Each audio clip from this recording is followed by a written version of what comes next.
दोस्तों, जिस समय टाइटैनिक डूब रहा था, उस समय समुद्र में टाइटैनिक के आसपास 3 ऐसी जहाज़ें थीं, जो कि टाइटैनिक की मदद के लिए अगर पहुँच जातीं, तो टाइटैनिक के सभी यात्री सुरक्षापूर्वक बच सकते थे। टाइटैनिक के सबसे पास जो जहाज़ थी, उसका नाम था सैमसन।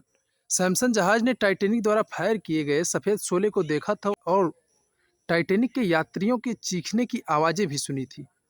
लेकिन सैमसन उस समय अवैध रूप से समुद्री जीवों का शिकार कर रहा था, जो कि बहुत ही कीमती होते थे को इसलिए उसके कैप्टन ने तुरंत ही अपने जहाज को दूसरी दिशा में मोड़कर चले गए और दूसरा जहाज जो सबसे करीब था 14 मील की दूरी पर, उसका नाम था ब्रिटेनिया। ब्रिटेनिया के पायलट ने भी सफ़ेद शोले को देखा था और यात्रियों की चीखने की आवाज़ें सुनी थी।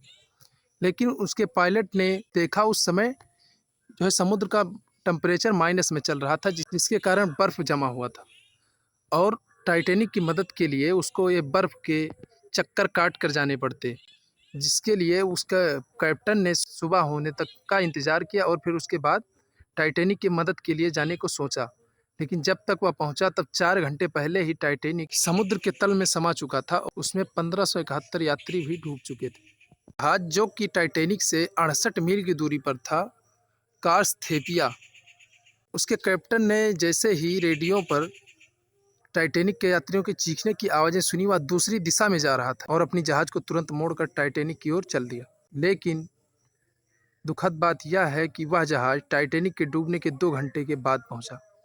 लेकिन 716 यात्री जो कि बचाए गए थे, वो इसी जहाज़ के द्वारा बचाए गए थे।